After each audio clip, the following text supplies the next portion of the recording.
Hey everyone, welcome back to Socially Productive. I'm Eni and today we're diving into social media burnout. We live in a world where staying connected online is almost second nature. Double tap, share, subscribe, notification bell. But let's be honest, constantly scrolling can get exhausting, right? So how do we overcome this burnout and make social media a positive part of our lives again?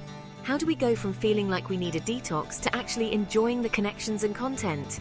That's what we're going to be talking about today. Practical tips to help you reclaim your time, energy, and sanity from the clutches of social media overload. Alright friends, let's get real for a second. One of the most effective ways to tackle burnout is by setting some good old-fashioned boundaries. Think of it like this.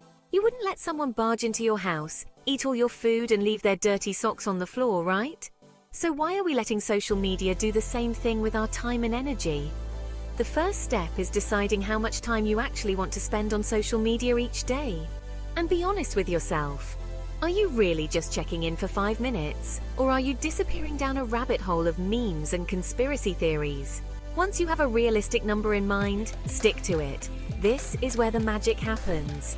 Now, I'm going to let you in on a little secret weapon, the screen time feature on your phone.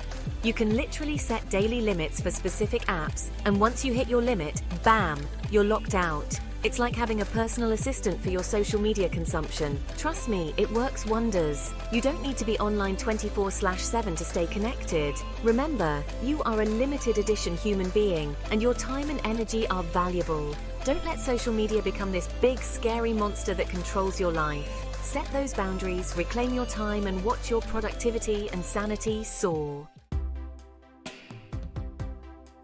Okay, now that we've set some boundaries, it's time to tackle the next big thing, curating your feed.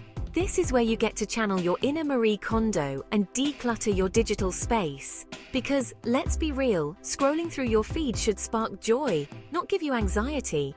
So how do we do this? It's simple. Unfollow accounts that don't add value to your life or make you feel anxious.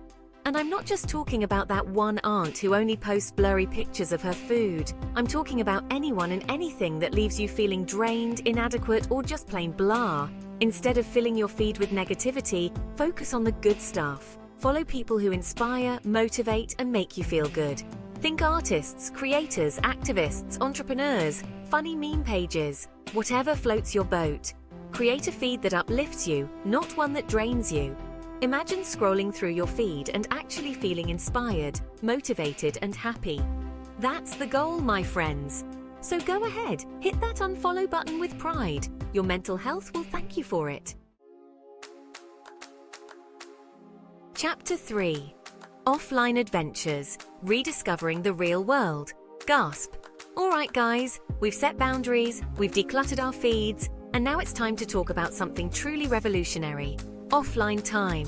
I know. The thought of disconnecting from the digital world can seem scary at first. But trust me, your mental health will thank you.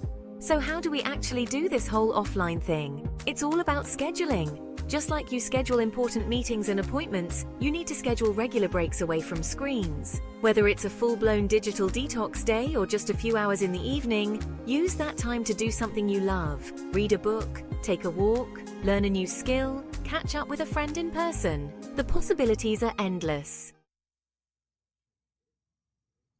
Chapter 4. Real talk, finding meaningful connections beyond the likes. Okay, let's talk about something super important. Real connections.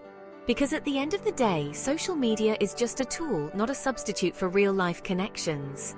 It's easy to get caught up in the world of likes, comments, and followers, but it's important to remember that true fulfillment comes from genuine human connection. So how do we cultivate more of these meaningful connections? It starts with making an effort to engage with friends and family outside of the digital world. Put down your phone, step away from the screen, and spend some quality time with your loved ones. Go for a walk, have a picnic, cook dinner together, whatever you enjoy doing. Remember, quality over quantity always wins. It's better to have a few close friends who you can truly be yourself around than hundreds of online connections that leave you feeling empty and unfulfilled. Outro. You got this. Reclaiming your social media life.